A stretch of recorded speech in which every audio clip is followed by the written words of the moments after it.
France Culture. Le cours de l'histoire. Xavier Mauduit. Le pactole des banques centrales qui ont la monnaie dans les talons or évidemment. Mais d'ailleurs, de quoi s'agit-il ? Comment fonctionne un système monétaire qui repose sur l'or ? Il nécessite d'énormes réserves de métal précieux, l'équivalent à l'échelle d'une nation, des précieux Napoléon et autres louis d'or conservés dans un bas de laine dans les familles. Pour la Banque de France, cette réserve est la souterraine, visitée en 1950 dans les actualités françaises et ici avec la musique d'Ennio Morricone, le bon, la butte et le truand, car le banquier, à l'instar du cow-boy, a besoin d'un étalon. C'est à 28 mètres sous terre, protégé par une nappe d'eau, France Culture. une couche rocheuse Le cours de l'histoire.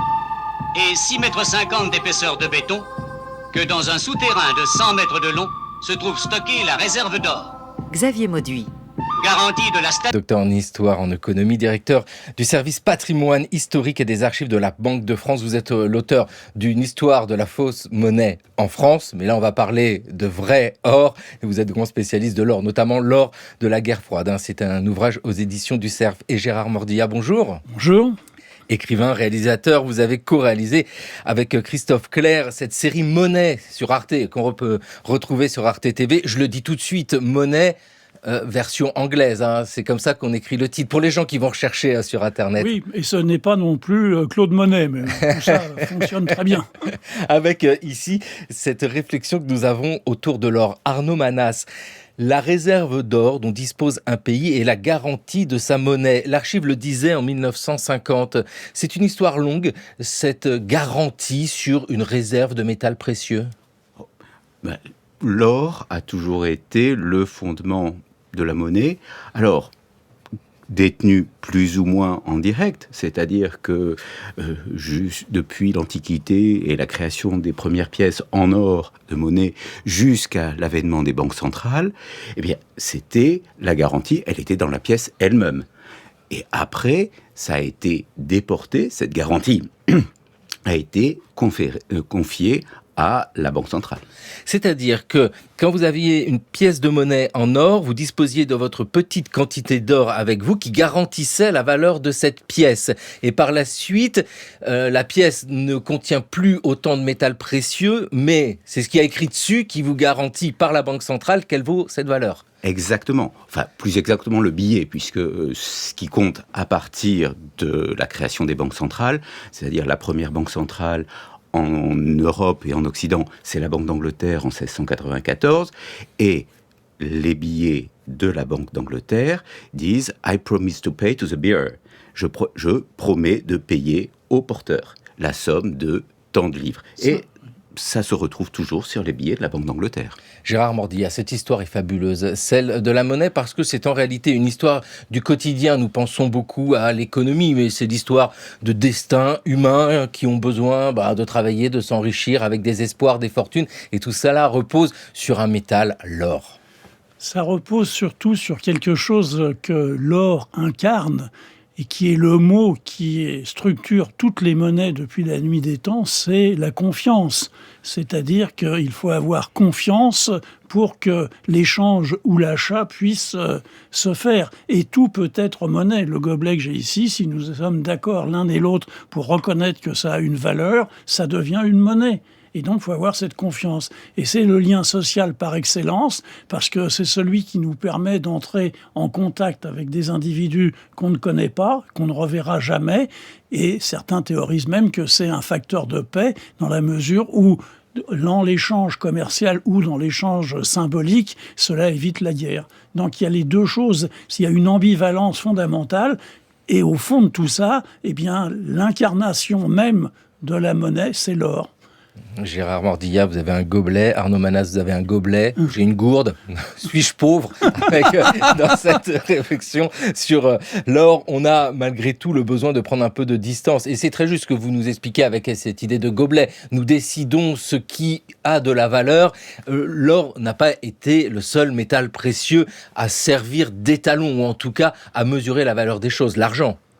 De toute façon, depuis la nuit des temps, il y a la trilogie des métaux monétaires, c'est-à-dire les métaux nobles qui ne s'oxydaient pas, qui ne rouillaient pas. C'était au sommet bien sûr l'or, ensuite l'argent et dans une moindre mesure le cuivre, et avec des alliages, alors de façon plus ou moins pure ou avec des alliages. Mais ces métaux-là qui ont fasciné l'humanité depuis le début, puisque l'or, il reste, ne s'oxydant pas, il reste toujours aussi brillant au premier jour comme au dernier jour. Oui, parce que c'est cela aussi qui compte avec ce métal. Ce sont les qualités de l'or. C'est un métal qui demeure, il ne s'oxyde pas, il ne s'abîme pas, donc il peut être conservé. Il n'est pas solide quand même. Les pièces de monnaie en or, ce ne sont pas les plus solides. Ah non, l'or est relativement mou. Alors on a tous en mémoire le film de Charlie Chaplin, The Immigrant, quand il refile une fausse pièce de monnaie au serveur et que le serveur la mord pour vérifier qu'elle est authentique ou pas. Alors ça, c'est pour le cinéma. Mais en effet, l'or pur, l'or à 24 carats, 999 millièmes de fin, c'est-à-dire la pureté maximale, eh bien, est mou. On peut, avec une dent, on peut laisser, dans une pépite pure, la marque de sa dent. Dans votre série documentaire Gérard Mordillat, Monet, c'est une histoire au long cours sur l'or. Nous traversons les civilisations, nous traversons les périodes. On le voit bien, parfois des coquillages servent de monnaie. L'or demeure un lien, c'est très occidental, l'or en tant que monnaie. Je renvoie à l'émission du cours de l'histoire consacrée à l'or sacré des Incas. Cusco Sebo, parce que l'or est très présent, mais avec une valeur rituelle, ce n'est pas une monnaie. L'or en monnaie, c'est un phénomène occidental.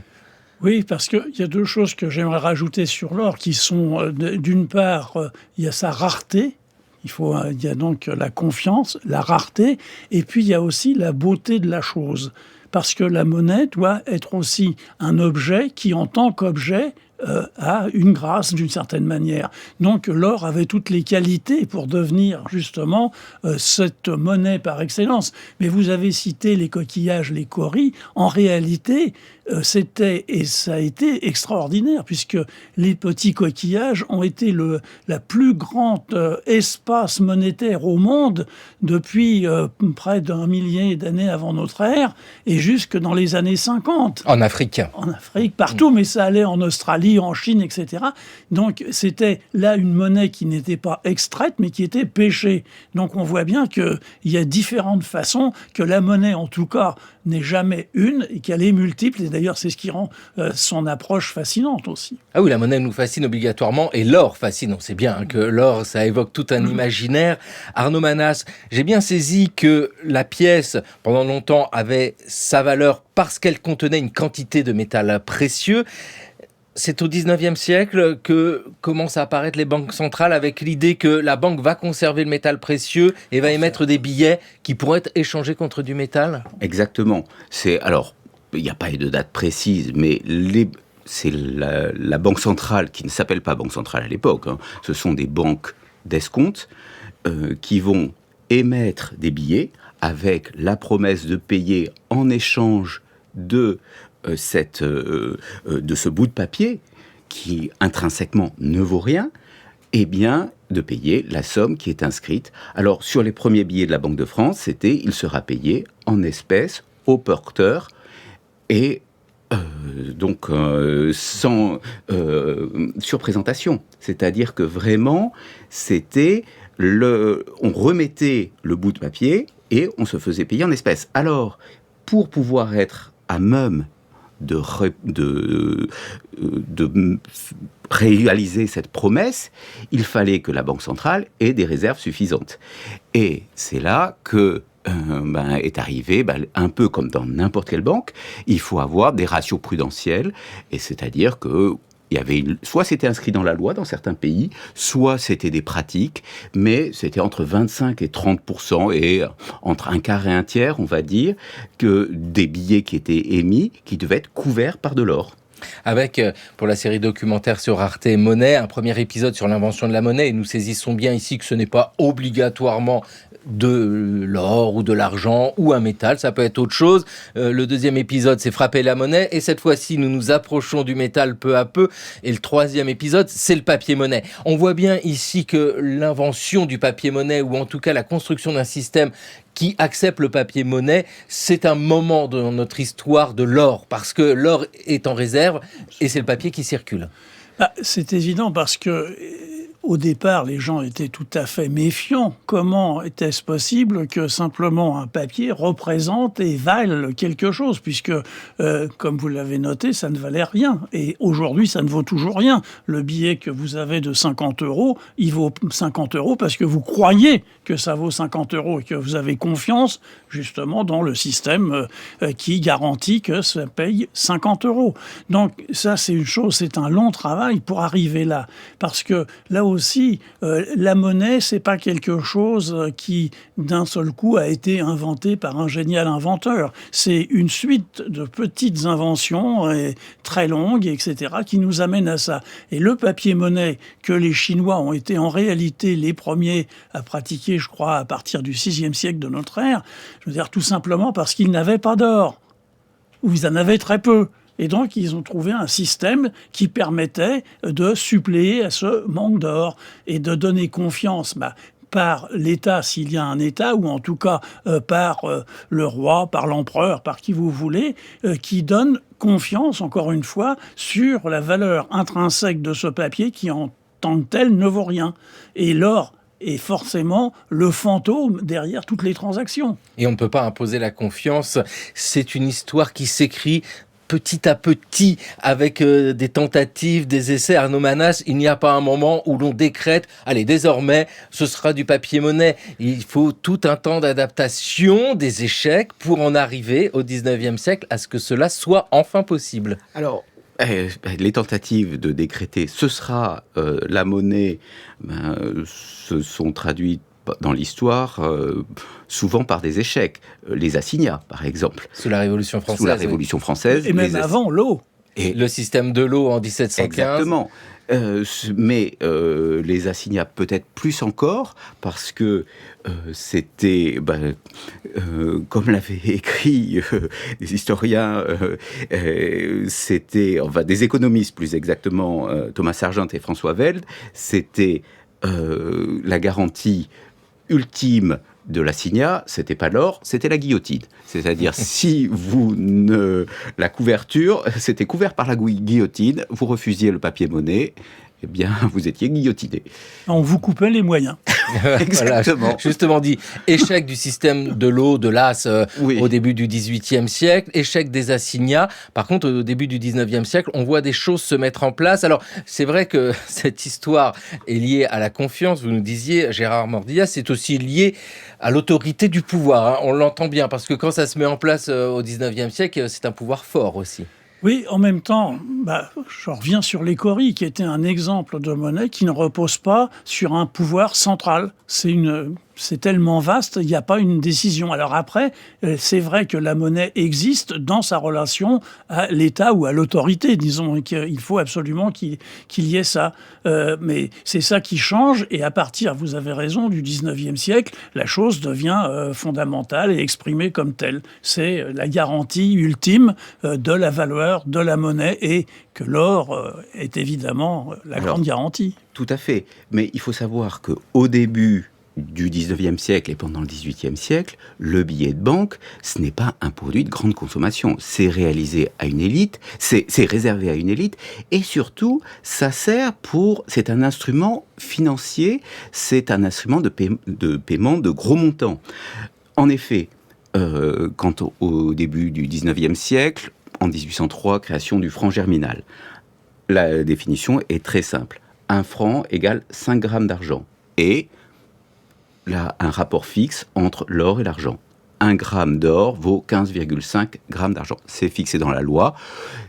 C'est plus ancien, puisque cette équivalence, c'est la réforme de Calonne au XVIIIe siècle, mais le schéma est très simple. Pour payer 10 000 francs, à l'époque, c'était une somme quand même très appréciable. Eh bien, vous faites la multiplication, 10 000 francs, c'est 50 kilos d'argent. Ah, c'est lourd. il faut les voiturer. À l'époque, on vous prenait la Brinks de l'époque, vous prenez pour voiturer dans Paris entre 2 et 3% de la somme pour aller d'un quartier à un autre. Parce que c'était dangereux, il n'y avait pas de... c'était avec des carrioles, il fallait... etc. Donc, rapidement, l'idée d'utiliser... les premiers billets de la Banque de France, c'était 1000 francs. C'était 1 ou 2 ans de salaire d'un ouvrier. Donc, c'était pas réservé, c'était réservé seulement aux banquiers, aux industriels. Vous mettiez 10 billets de 1000 francs dans un portefeuille, vous alliez les porter, c'était beaucoup plus simple, ça vous économisait des frais, c'était discret, etc., etc. Donc, ces avantages-là ont fait que la monnaie a été appréciée pour la monnaie de papier, parce qu'on savait que, en arrière-plan, comme le disait Gérard Mandier, le fantôme de l'or ou de l'argent était bien présent, et qu'on pouvait l'invoquer à tout moment, mais que pour la vie de tous les jours, le papier était beaucoup plus commode. Et oui, voilà, avec cette présence, malgré tout, toujours de l'or, mais cette fois, si en réserve. Et... Ce qu'on voit, le mouvement qui est décrit, qui va jusqu'à la période contemporaine, où il y a une dématérialisation absolue. C'est-à-dire que on a eu d'abord des pièces, c'était lourd, puis on a eu des billets, c'était plus pratique, et maintenant on a simplement des signes informatiques qui nous permettent de comprendre ça. Mais ce sont toujours ces petites inventions qui modifient le sens même de l'usage de la monnaie. Et ce qui est extraordinaire, c'est que sur le plan très contemporain, tout ce que sont les crypto-monnaies, Bitcoin, stablecoin, etc., utilise le vocabulaire finalement ancien, puisque les bitcoins sont minés, comme si on allait dans une mine chercher de l'or. Et c'est pour ça qu'on appelle ça l'or digital. Mais vous voyez, cette fonction de l'or traverse le temps, l'espace, et est toujours très active aujourd'hui parmi nous. Ouais, c'est fascinant de se dire qu'aujourd'hui, nos paiements dématérialisés sont en fait la continuité de cette très longue histoire au moment où on a mis l'or en réserve et qu'on a commencé à utiliser des billets. Tout à fait. Et alors, si on reprend en effet, on passe l'or physique. Après, la première étape de la dématérialisation, c'est le billet de banque. Après, c'est la monnaie scripturale, c'est-à-dire c'est le jeu d'écriture. Et puis, ensuite, c'est des jeux. Les jeux d'écriture deviennent d'abord sur des grands registres tenus à la plume. Puis après, maintenant, ce sont des opérations informatiques. Alors, qu'est-ce que les talons or dans cette histoire-là ? Parce que j'entends bien dématérialiser, rendre les choses beaucoup plus simples, ça c'est une chose. Mais la mise en place d'un système monétaire complexe qui vaut entre les nations, c'en est une autre. Les talons or, qu'est-ce donc ? Au départ, les talons or étaient simplement la garantie nationale de la valeur de la monnaie. Mais chaque pays garantissait sa monnaie. Et puis, on a voulu faire un système international en 1944 avec Bretton Woods, où il y a eu une grande réunion justement d'économistes pour mettre au point un système qui vale pour tous. Et ça a été très compliqué parce que deux positions s'opposaient. D'un côté, les Américains qui ne voulaient entendre qu'une seule chose, c'est que le dollar soit la valeur fondamentale liée à l'or et la seule monnaie échangeable en or. Et d'un autre côté, Keynes qui défendait l'idée d'une monnaie internationale qui ne soit pas appuyée sur la monnaie d'un pays. Et donc il proposait, mais là aussi le mot est formidable, la monnaie qu'il proposait s'appelait le Bancor. Encore une fois, l'or revenait là dans ça. Et donc, c'était de mettre en place quelque chose qui permette les échanges internationaux et qui permette finalement, là aussi, de les apaiser d'une certaine manière et d'éviter la fluctuation des monnaies. Puisque là, à ce moment-là, si je me souviens bien, au moment de Bretton Woods, mais je pense que l'once d'or valait $35. Je crois que c'était. Exactement. C'est $35 l'once. C'était le chiffre magique. Alors, mais il faut revenir un peu en arrière. Parce que... oui, parce que ce système de Bretton Woods, c'est 1944. Et si on remonte 100 ans en arrière, nous arrivons en 1844 avec, là, déjà, l'idée de pouvoir appuyer une monnaie sur l'or. Extrait du Bank Charter Act, 1844, chapitre 5.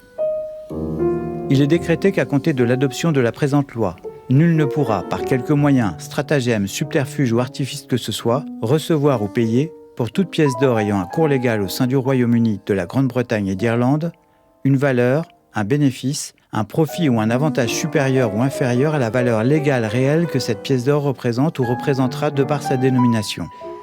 Ni ne mettra en circulation, ni ne recevra une ou plusieurs pièces d'or de ce royaume à un taux de valeur supérieur ou plus élevé, ni à un taux de valeur inférieur ou plus bas que celui auquel elles ont eu cours pour le paiement, conformément aux taux des valeurs déclarées et fixées sur celles-ci en vertu de la loi.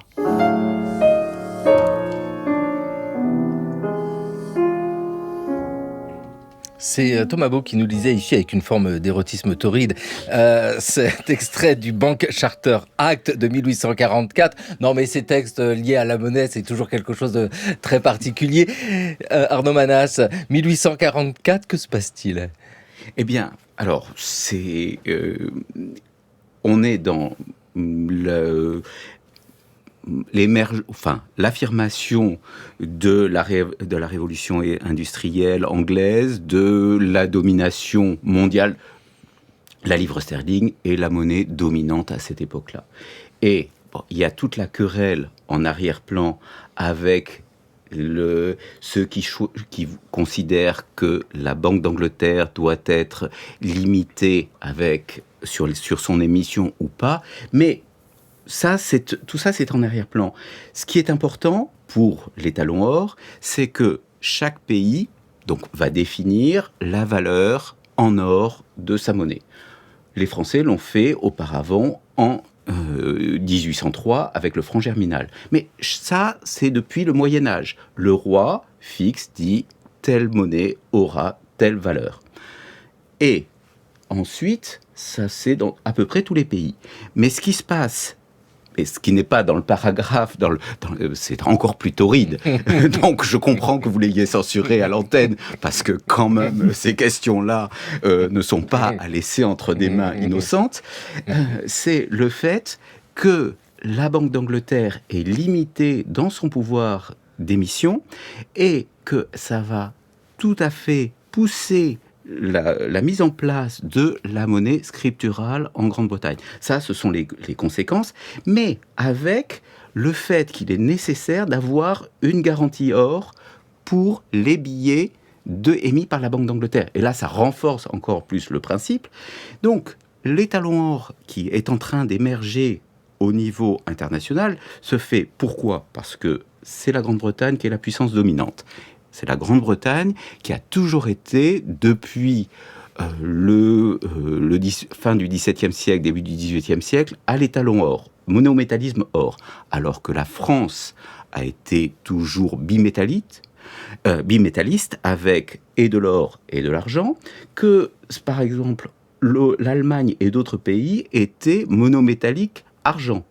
Donc on a ce paysage assez divers, avec, et il faut voir de l'autre côté du Channel en France, sous le Second Empire, la naissance de l'Union latine, et ces questions-là qui vont mettre en place un bimétallisme. Et donc on a un étalon or-argent. Et ce n'est qu'à la fin du XIXe siècle, avec la défaite en 1870 de la France et le fait que l'Allemagne impériale va basculer de l'argent, de l'étalon argent à l'étalon or, qu'on va avoir l'étalon or qui va se diffuser dans le monde entier, qui va être le standard international de la monnaie, le gold standard, et avec des conséquences très simples, c'est-à-dire que chaque monnaie doit être définie par rapport à un poids d'or, ça c'est clair, c'est facile.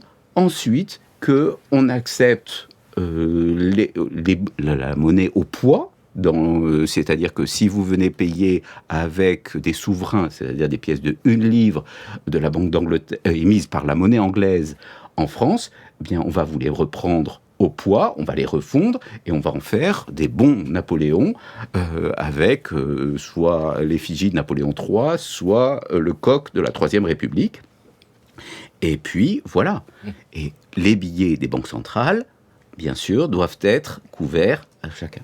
Avec ici, on le voit bien, une histoire internationale qui s'écrit parce que si c'est la quantité de métal dans une pièce qui vaut, peu importe d'où elle vient, quel visage est dessus, quel souverain est dessus, peu importe, et toujours avec cette idée de confiance, mais ça nécessite ici un accord entre ces différents... Alors c'est différent quoi ? Ce sont les pays qui décident de cela ou ce sont des banquiers ? Parce qu'il faut le rappeler, ces banques centrales ne sont pas des institutions publiques, ce sont des institutions privées. Et ici, on voit bien, Gérard Mordillac, c'est une histoire internationale liée à des élites de la finance. Ce qui est international, c'est l'idée de l'étalon or, ça c'est international, mais ensuite c'est de façon nationale que l'on définit la valeur de la monnaie. Donc on n'est pas encore dans un système réellement, totalement international, parce que qui définit ça, ce sont quand même les gouvernements, même si bien entendu les banquiers centraux qui interviennent dans la discussion, mais la décision ultime est la décision du gouvernement. Donc le gouvernement peut décider ici de faire varier sa valeur la valeur de sa monnaie par rapport aux autres monnaies, ou alors avec le système de l'étalon or, les choses deviennent beaucoup plus rigides. Elles deviennent beaucoup plus rigides. Oui. Ça y est, parce que intrinsèquement, soit refondre toutes les pièces, puisque depuis la Révolution française, les pièces ont leur valeur faciale inscrite dessus, les pièces en or. Il faut savoir qu'avant, sous l'Ancien Régime, un louis d'or, il n'y avait pas marqué 1 ou 5 ou 6 la valeur dessus. C'était un décret, un édit royal qui allait crier la monnaie, qui allait dire tel louis, telle pièce qui a tel diamètre, telle caractéristique qui représente le roi, etc., eh bien, va valoir 5 livres ou 6 livres, mais le roi pouvait tout à fait changer la valeur, décrier la monnaie et dire ça vaut moins, ça vaut plus, en fonction de ses besoins. Et c'était les mutations monétaires. Et Louis XIV a été un grand spécialiste, parce que comme il avait des besoins énormes, eh bien, à chaque fois, il faisait ses manipulations monétaires. C'était une sorte de taxe sur la monnaie. Et voilà. Mais avec la Révolution française et le fait qu'on inscrit la valeur sur la monnaie, d'une certaine façon, on a figé la valeur des pièces. Et oui, voilà, et ça change tout. Et d'ailleurs, nous le voyons quand nous avons comme ça la chance de croiser une pièce ancienne. C'est vrai qu'il n'y a pas de chiffre dessus, il n'y a rien d'écrit. On ne sait pas combien elle vaut. En fait, les gens le savaient parce que c'était affiché ou c'était dit, telle pièce vaut telle valeur et désormais, c'est écrit dessus, donc on ne peut pas se tromper. Avec cette histoire qui s'écrit, celle de l'étalon or, nous avons une histoire d'économie, de finance, de commerce aussi, parce qu'il y avait une utilité derrière cela, c'est faciliter le commerce dans le cadre de l'industrialisation. Oui, puis ça a aussi une utilité politique extrêmement forte, parce que justement, ce que dit Arnaud, manipuler la monnaie, c'est vraiment intervenir très directement sur le champ politique, c'est-à-dire sur le gouvernement des États, et sur non seulement à l'intérieur, mais à l'extérieur, parce que cette manipulation de la monnaie a forcément une conséquence sur celle des voisins. Donc c'est vraiment là que la monnaie et cette référence à l'or est l'outil, voire l'arme par excellence d'un gouvernement. Et nous en étions à peu près au Second Empire, Arnaud Manas, vous nous expliquiez cela, et sous le Second Empire, où Paris est cette capitale qui fait tant rêver, arrivent des gens du monde entier couverts d'or. Ils arrivent notamment du Brésil.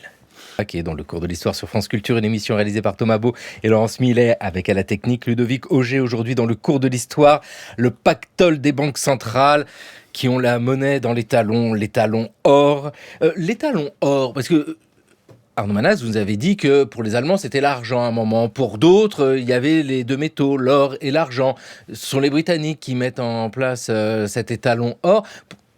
Pourquoi l'or ? Ça aurait pu être un autre métal ? C'est parce que les Britanniques sont les plus puissants à ce moment-là ? Parce qu'il y a d'autres métals possibles, Gérard Mordillac. Les premières pièces frappées au VIe siècle de notre ère sont avec un métal qui s'appelle l'électrum, qui est qu'on trouve à l'état nature, qui est un mélange d'or et d'argent, mais qu'on peut faire aussi comme alliage, et c'est ça qui sert en premier. Donc l'électrum aurait pu se diffuser, etc. Alors c'était... vous avez un spécialiste en face de moi, une chose très facile à falsifier. Ah, tout à fait. C'est là le problème. C'est que, finalement, une des raisons qui font que l'or devient l'étalon supérieur, c'est que c'est sa rareté, mais surtout que c'est très difficile de falsifier et de faire des fausses pièces en or, beaucoup plus qu'en argent, parce que par sa nature, l'or est le métal le plus dense qui est connu jusqu'au 19e siècle. L'or a une densité de 20, c'est-à-dire que 1 litre d'or pèse 20 kilos. C'est-à-dire que si on prend un pack de 6 bouteilles d'eau, eh bien, vous les remplacez par de l'or, ça fait 120 kilos. Il faut quand même le déplacer. Et donc, ce qui fait que tous les autres métaux, par exemple le fer, c'est densité 7 ou 8. Le plomb, c'est autour de 11 ou 12. Mais donc, ils sont beaucoup moins denses. Ce qui fait que quand vous faites une pièce en or, elle va avoir un certain poids. Et si vous la faites dans n'importe quel autre métal, elle va être, et si elle a le même poids, elle va être beaucoup plus grosse. Et le principe du faussaire, la technique, c'était de faire des pièces fourrées. C'est-à-dire qu'on mettait une âme en métal vil, et on le recouvrait d'une petite pellicule, la plus fine possible, d'or. Mais au moment où vous savez que l'or est le métal le plus dense, eh bien, si votre pièce et que les dimensions sont standardisées, et ça c'est la révolution industrielle, qui fait que vous avez des pièces qui ont eu des tolérances très très faibles, elles sont toutes reproduites de façon industrielle, sans différence notable, eh bien, si vous voyez qu'elle est un peu plus épaisse, vous alignez une pièce en or authentique et une pièce que vous suspectez, si elle dépasse un peu ou si elle est un peu plus large, vous savez automatiquement qu'elle est fausse. Et ça, vous ne pouvez pas le faire avec de l'argent. Arnaud Manas, je rappelle que vous êtes l'auteur de l'histoire de la fausse monnaie en France, des Gaulois à nos jours. Très pratique d'avoir Arnaud Manas avec soi pour pas se faire escroquer avec de la fausse monnaie. Dans cette histoire de l'étalon or, nous voyons bien cette mise en place au cours du 19e siècle. Et puis, il y a la réalité, parce que Gérard Mordillat, vous parliez de confiance, mais quand la confiance est rompue, ou alors quand le contexte n'inspire pas la confiance, dès lors, le système avec l'étalon or vacille. Dans votre série documentaire Monnaie sur Arte, on entend bien, inflation, la grande peur par exemple, au moment de la Première Guerre mondiale, c'est le cas. Tout simplement parce que les pays qui sont en guerre n'ont plus d'or, que toute l'or est massivement aux États-Unis, qu'en même temps il y a les nécessités de faire fonctionner l'économie, donc on fait tourner la planche à billets jusqu'à la folie totale de l'hyperinflation allemande où d'un seul coup plus rien n'a de valeur en réalité, et surtout pas le papier-monnaie. Donc c'est ça toujours le danger, et il va falloir lutter contre ça, réguler ça et remettre en place un système qui permette et les achats et les échanges, le commerce et l'industrie, tout simplement. Arnaud Manas, c'est vrai que ce moment Première Guerre mondiale, c'est une mise à l'épreuve de ce système monétaire qui est basé sur l'étalon or. Il se grippe, et la première chose que font tous les pays en guerre, comme l'a dit Gérard, c'est fermer la convertibilité. C'est-à-dire que le franc or se dissocie du franc papier. C'est-à-dire que, alors même si sur la loi, il n'y a aucune différence en théorie, mais en pratique, le franc papier vaut 3-4 fois moins que le franc or. Et pendant toute l'entre-deux-guerres, ça va être les tentatives de réinstaurer l'âge d'or du 19e siècle avec l'étalon or. Les Anglais, en 1925, vont tenter de revenir au système antérieur, mais avec toutes les conséquences catastrophiques que l'on connaît, puisque Churchill reconnaîtra que ce fut la pire décision de sa carrière politique. Et donc, ça ne tiendra que 6 ans, puisque en 1931, la livre sterling décroche de l'or. En 1933, ce sera le dollar qui décrochera, et ce qui fait qu'au début des années 30, le franc or, le franc qui avait été remis à une parité dévaluée de 80% par rapport à l'or au franc germinal, c'est le franc Poincaré, est la seule grande monnaie mondiale assise sur l'or. Et c'est là que tout l'or du monde arrive à la Banque de France et à la Souterraine. Et la Souterraine, c'est ce lieu exceptionnel à Paris, sous la Banque de France, lieu visité en 1932 par l'écrivain Stefan Zweig. La cargaison que l'on charge et que l'on empile ici, qui arrive à l'instant par avion, par mer ou par rail, c'est de l'or en provenance de l'autre bout du monde. De l'or en barres ou en pièces, de l'or pur, qui se dissimule peureusement sous une mince enveloppe. De l'or qui peut être vagabonde depuis des siècles, venant de Transylvanie, ou extrait des sables de City ou de Californie, fondu en pièces et refondu en barres. De l'or qui voyage, que l'on vend ou que l'on vole, de Carthage à Rome, de Rome à Byzance, de Byzance à l'Allemagne ou à la Russie. Et de là, par des voies impénétrables et après nombre d'aventures, passant par des centaines, des milliers de mains pour traverser l'océan, il quitte maintenant le nouveau monde pour revenir vers l'ancien. Cet or, toujours en mouvement, qui veut enfin connaître le repos et dormir comme autrefois, au tréfonds de la terre. Raphaël Laloum qui nous disait ici, alors cette évocation de la Souterraine, Arnaud Manas, la Souterraine, c'est un lieu exceptionnel, alors authentiquement exceptionnel, parce qu'il n'y en a pas vraiment d'autres dans le monde. Hein. Tout à fait. C'est la plus grande salle forte au monde, d'un seul tenant, puisqu'elle fait 1 hectare, 100 mètres sur 100 mètres. Elle est construite dans Paris, dans le 1er arrondissement, c'est-à-dire sous le siège actuel de la Banque de France. Alors, elle a été construite entre 1924 et 1927, dans un premier temps en secret, puisque auparavant, les réserves d'or de la Banque de France étaient conservées dans les anciennes caves de l'hôtel de Toulouse, les caves où le comte de Toulouse et ses descendants conservaient leurs barriques de vin. Et donc, elles ont été, après la création de la Banque de France, qui a racheté cet hôtel de Toulouse, a fait quand même quelques travaux de mise en défense, mis quelques grilles, mais jusqu'en 1914, c'est dans ces caves que se trouve l'or de la Banque de France. Mais bon, on voit les ravages de l'artillerie pendant la Première Guerre mondiale, on voit Verdun, on voit que Paris est bombardé par les canons allemands à longue portée. Et donc c'est pour ça que la Banque de France décide dans les années 20, entre 24 et 27, de construire à 30 mètres sous terre, la Souterraine.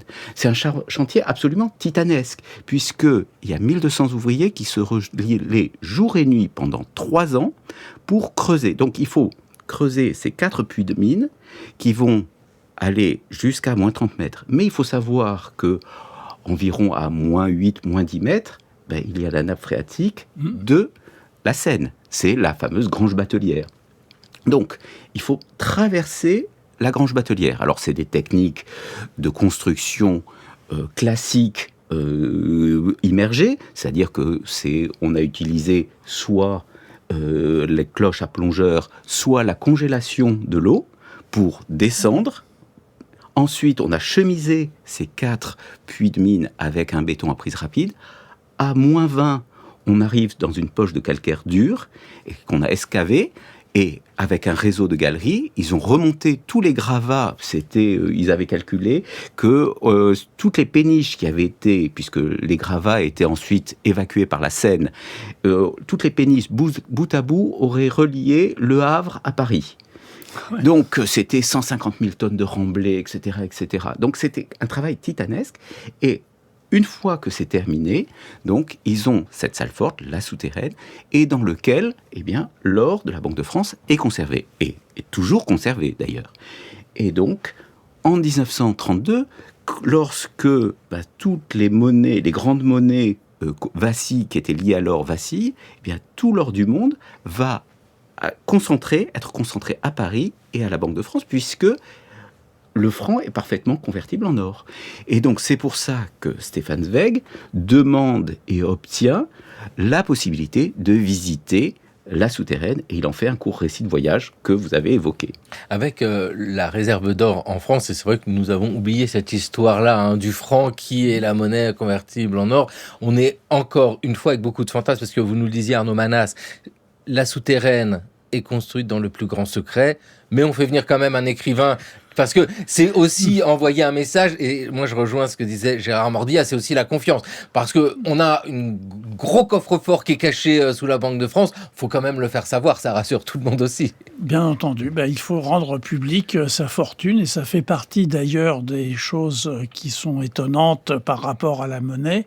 La vraie jouissance n'est pas seulement d'avoir la monnaie, mais de savoir que l'on a.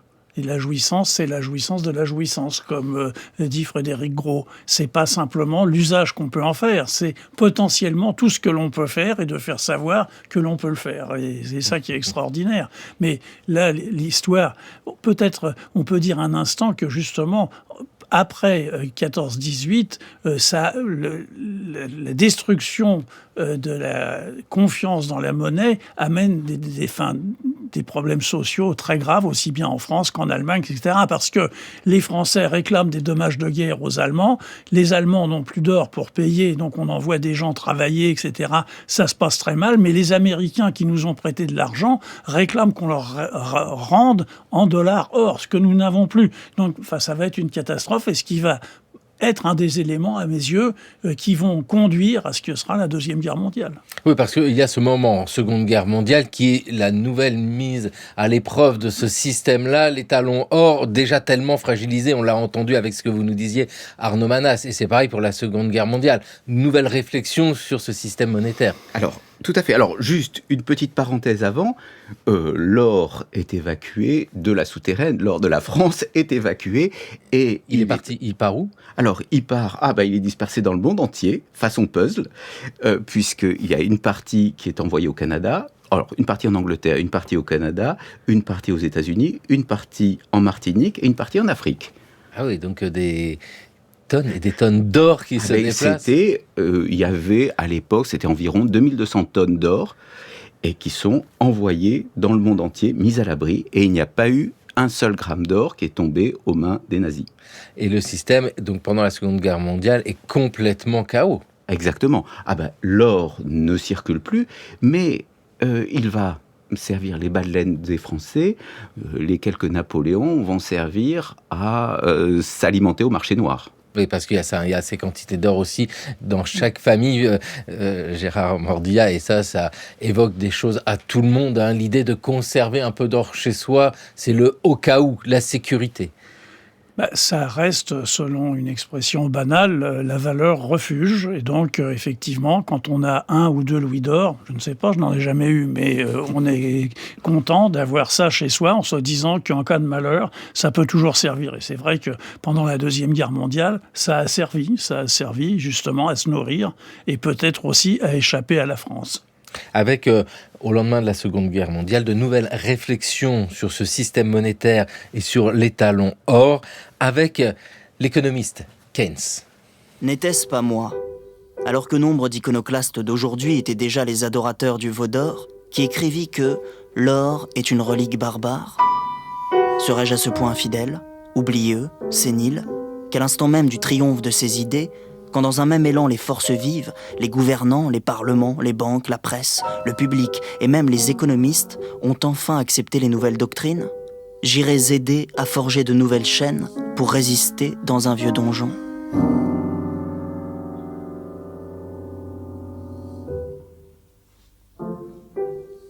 Raphaël Laloum qui disait ici ce que pouvait dire Keynes de l'or, cette relique barbare. Nous étions en 1944, c'est-à-dire au moment où se tient la conférence de Bretton Woods. Bretton Woods, c'est cette conférence qui réfléchit aux États-Unis à la mise en place d'un nouveau ou pas système international. Tout à fait. C'est la mise en place du Gold Exchange Standard, c'est-à-dire qu'on reprend l'idée du système ancien, mais avec une monnaie pivot qui est le dollar, qui est considéré as good as gold, aussi bon que l'or, avec la parité fixe, intangible de 35 $ l'once, et avec une convertibilité illimitée au guichet du Trésor américain. Et dans votre série documentaire, Gérard Mordia, vous parlez de dollarisation? Parce que c'est ça, c'est le dollar qui est... Le dollar devient absolument dominant de tout point de vue, puisqu'on impose qu'une monnaie nationale soit d'un seul coup la référence internationale. Donc ça change absolument tout. Et c'est pour ça, on reprend l'expression qui était de Valéry Giscard d'Estaing, d'un privilège exorbitant, puisque cette monnaie, ça permet de constituer des réserves, ce qui est évidemment très important. Les réserves sont en dollars, mais ne sont plus en or. Ça permet aussi la facturation, puisqu'on paye avec des dollars. Et aujourd'hui, on paye avec des dollars, notamment le pétrole, etc. Et puis, c'est aussi quelque chose qui fonctionne sur le marché d'échange. Donc, tout ça, c'est un seul pays qui le fait, et donc c'est là le privilège exorbitant que dénonçait Valéry Giscard d'Estaing, parce que ça permet aux États-Unis d'emprunter sans arrêt, et de créer de la monnaie sans arrêt, sans jamais payer les intérêts de l'emprunt. Avec le franc qui avait bénéficié d'un soutien par ses réserves d'or gigantesques au lendemain de la Seconde Guerre mondiale, ce n'est plus la même chose. Et ce nouveau système en place, où le dollar est la monnaie pivot, mais elle-même qui repose sur de l'or quand même, faut le rappeler, fait que dans chaque pays, on réfléchit à la place de sa monnaie dans ce système-là. Exactement. Et alors, le dollar est la monnaie pivot, mais aussi on est dans un contexte de guerre froide. Ça, il ne faut pas l'oublier. Oui. Et qu'avec une rivalité Est-Ouest, et la France, de toute façon, juste après la Seconde Guerre mondiale, elle avait réussi à conserver intactes ses réserves, mais comme les Français, elle est obligée de les utiliser pour acheter de la nourriture, du pétrole, etc. Puisque les États-Unis ne font plus crédit. Et donc, les réserves d'or qui étaient de 2200 tonnes baissent à 500 tonnes à la fin des années 40. Jusqu'à ce que le plan Marshall embraye et permette de relancer l'économie.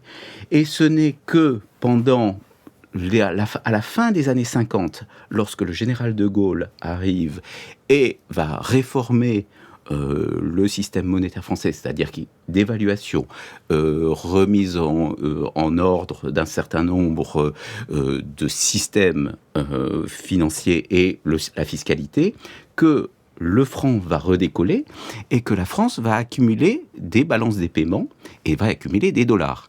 Et c'est là que le général de Gaulle, en 1965, va dénoncer le privilège du dollar et surtout demander la conversion des dollars détenus par la Banque de France en or et surtout faire rapatrier cet or à Paris. Alors ça va provoquer la colère des États-Unis parce que et le général de Gaulle va être comparé à Goldfinger, il va être surnommé Goldfinger puisque comme le célèbre méchant qui va piller Fort Knox, puisque d'une certaine façon, en toute légalité, il va réduire l'or de Fort Knox de 1000 tonnes. Il a entendu le général de Gaulle, il arrive à obtenir ce qu'il souhaite. Ah, mais tout à fait. Et c'est-à-dire, mais les États-Unis sont absolument furieux. Il y a une campagne qui se déchaîne contre lui. Mais alors, c'est connu par la Banque de France. Alors l'opération se fait très discrètement, mais c'est l'opération Vide-Gousset qui permet de rapatrier l'or des États-Unis vers la France. Avec, en 1971, la fin de ce système de Bretton Woods, c'est-à-dire que ce système, le Gold Exchange Standard, où la monnaie pivot et le dollar qui repose sur l'or vacille. Le dollar n'est plus convertible en or, c'est cela ? C'est ça, c'est Nixon qui décide qu'il n'y a plus de convertibilité. Pourquoi ? Parce que il y a eu création de dollars de façon immense. Ça s'est répandu partout, il y a eu du dollar partout, et il n'y a plus suffisamment d'or pour garantir ça. Donc il dit maintenant, la garantie, ce sera le dollar, ça ne sera pas l'or.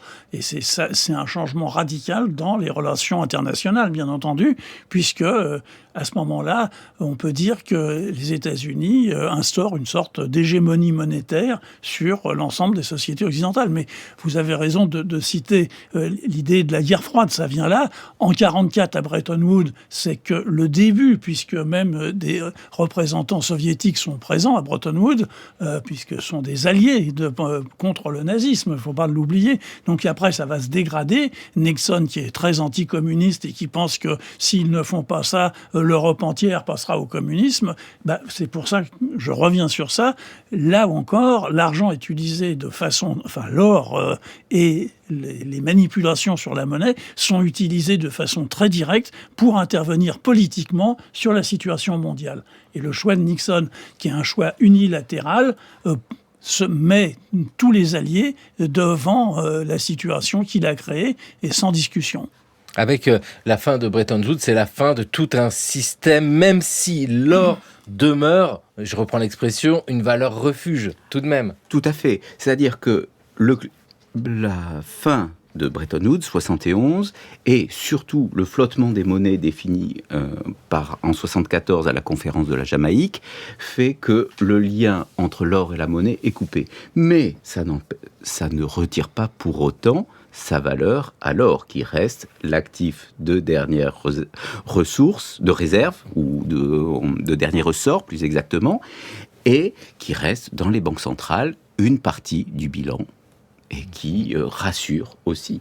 Et aujourd'hui, on le voit bien avec les cours de l'or qui ne cessent de battre des records. Eh bien, cette longue histoire de la place de l'or dans les systèmes monétaires fait que c'est toujours quand même notre métal. Mais on va penser aux corissas, les coquillages. On va remettre ça en place, Gérard Mordillat. En tout cas, merci vivement à tous les deux. Et je rappelle, Arnaud Manas, il y a l'histoire de la fausse monnaie en France, des Gaulois à nos jours, aux éditions du Cerf, et chez le même éditeur, il y a l'or de la guerre froide. On a saisi combien il était important, et Gérard Mordillat, bien sûr, cette série avec Christophe Clair sur arte.tv, pour comprendre quelque chose à l'histoire de la monnaie, c'est important.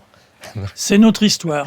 Merci vivement à vous deux d'être venus dans le cours de l'histoire. La série du cours de l'histoire, Il est l'or, rué vers l'histoire, est à retrouver sur franceculture.fr et l'appli Radio France. Gardez votre monnaie, la quête est terminée, garde comme un accord, c'est demain l'âge d'or. Le fric, pom pom pom, magie, pom pom pom, l'artiste, fortiche, la mort, la plonge.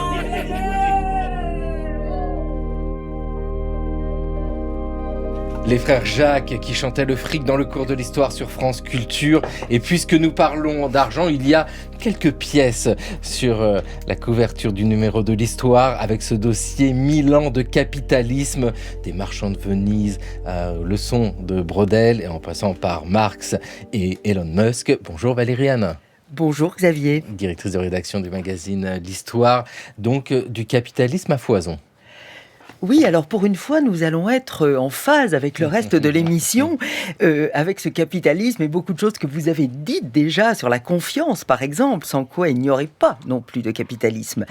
De quoi parle-t-on quand on parle de capitalisme ?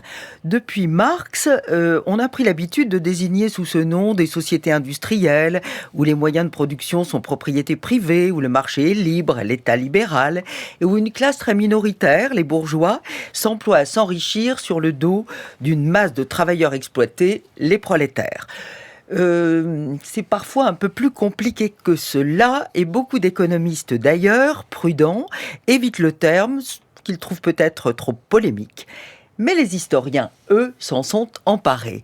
Et comme toujours, on ne se refait pas, ils ont cherché les origines. Alors, Fernand Brodel, qui nous a beaucoup servi de guide dans la confection de ce numéro, nous donne des clés pour réfléchir à la longue durée d'un phénomène qui, à vrai dire, ne se confond pas avec la société industrielle, qui peut-être trouve ses origines auparavant, et qui ne se confond pas non plus avec l'économie de marché. Il plonge des racines au Moyen-Âge, peut-être dans la Guénisa du Caire, plus probablement dans les cités-États italiennes, Gênes, Venise, Florence. le marchand de Venise de Shakespeare, le Shylock. Là se développe ce que Braudel appelle le contre-marché. Celui de la banque, celui du grand commerce, là où se joue avec la confiance, la spéculation, l'investissement à grand risque, la recherche du monopole, la concurrence déloyale, les transactions de plus en plus sophistiquées qui se jouent des frontières et qui permettent les surprofits. Le mot est déjà dans Braudel. Cette histoire a ses héros. Des grands marchands de Florence, de Venise, les armateurs de Marseille, les capitaines d'industrie qui ne manquent parfois pas de panache. À l'époque de Jacob dit le riche, la maison Fugger au XVIe siècle associe les activités minières, le cuivre, déjà stratégique, les industries, la banque. Charles Quint leur doit l'élection à l'Empire et en verse sa stature de première place boursière européenne. Il y a déjà de la démesure. L'oignon de tulipe, le krach de la tulipe à Amsterdam en 1637, vous parliez de confiance, l'oignon de tulipe se négocie au prix d'une maison. On change d'échelle quand même au XVIIIe siècle. On change d'échelle avec les enclosures, avec les débuts de la révolution industrielle, avec la traite des esclaves, qui donne à l'industrie britannique, on essaie de le montrer dans ce numéro, et à toute l'économie de l'Europe occidentale, une autre ampleur et une impulsion décisive. Alors, tout le long de ces siècles, il y a des gens qui ont cherché à réagir. Il ne manque pas de penseurs, de théologiens, de jésuites, de penseurs libéraux, vraiment libéraux, qui ont cherché à remettre de la raison dans les échanges, à réguler les marchés. Et ça ne marche pas toujours face à la spéculation sans frein. Les États, pourtant, ne manquent pas de moyens. Roosevelt, peut-être un peu inspiré par Keynes, peut-être moins qu'on le dit, mais a taxé les riches à des niveaux jamais atteints. Les 30 Glorieuses nous avaient donné aussi l'espoir qu'on pouvait conjuguer la liberté des marchés, la croissance et la justice sociale. Alors on en est loin. Aujourd'hui, de nouveau, les spéculations s'envolent en même temps que les surprofits, les inégalités se recreusent, mais les États ne sont peut-être pas sans moyens. Encore faut-il vouloir les employer, mais ça, c'est une autre histoire. Mais en tout cas, cette histoire-là nous permet évidemment, une fois encore, d'éclairer le présent. 1000 ans de capitalisme, c'est le numéro double de l'histoire. Merci vivement Valérie Hanin. Le cours de l'histoire sur France Culture, une émission préparée par Raphaël Laloum, Sidonie Lebeau, Luce Mourant, Angélique Auguemard et Jeanne Delecroix. Émission à écouter à podcaster sur franceculture.fr et l'appli Radio France.